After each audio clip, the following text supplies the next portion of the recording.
Here is an example of how to use multiple models.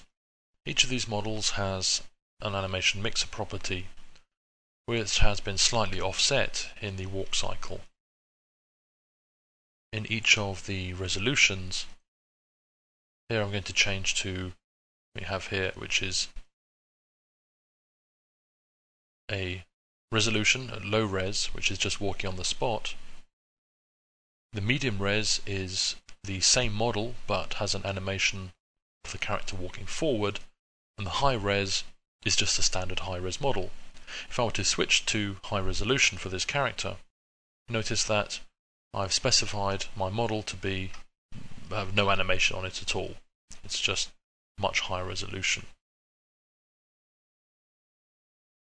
What that means is I can do is work on my low resolution for my animation and propagate that through to the high resolution models. What I can also do is, instead of having to switch these one by one, if I have my model selected like this, I can go model, set my resolution, and I can set it to like a low res. It will recognize that I have the model selected and will therefore switch the resolution based on the selection. If I have nothing selected and I want to switch them to, say, the medium resolution, it's going to do all of them. It's going to do it for all of my characters because I didn't specify any selection criteria. So there they go with a different animation. If I were to go into either my selection or my model sources, there are all my model sources here. What I'm going to do is go into my selection and hit enter. I've now got multiple ones selected. I'm going to turn on the animation mixer properties. So I want the animation mixer properties to be able to be propagated through the resolution. So I'm now going to change this to my high resolution. So I can use the multiple resolution reference models not only to work at different resolutions and have the geometry propagated externally to the scene by perhaps my standard modeler. It's a way in which I can lock properties down and knowing that they're not going to be overridden. It's a way for me to propagate animation across these resolutions, or it's a way in which I can have multiple instances of a model and be able to just change different types of animation.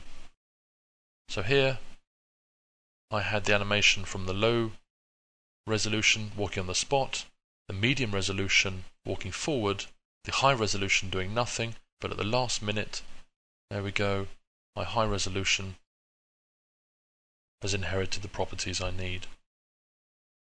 Here I have two models. They were once together and enveloped. As you can see here, I just have the animation on these nulls and it's not driving the envelope anymore. Even though under this model there is still in fact an envelope operator, but right now it's actually not being attached to anything. If I were to go and import the reference model, and I will start with the just the null model here, what I can do is specify right now, when I bring in the envelope only,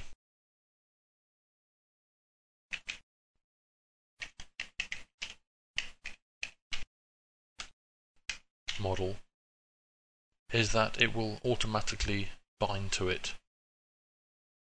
This model knew that it was bound to another mesh called envelope only. So when I were to import another reference model or even another model,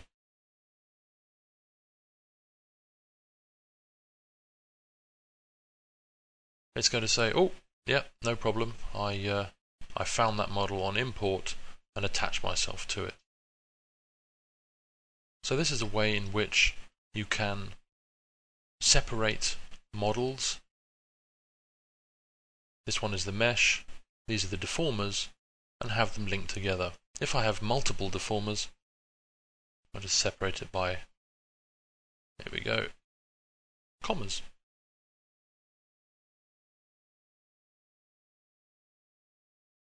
One other thing is that sometimes you might see an appended name to the reference model, and that would be inside the preferences, is that you would use prefix for reference model names, and it would say reference model.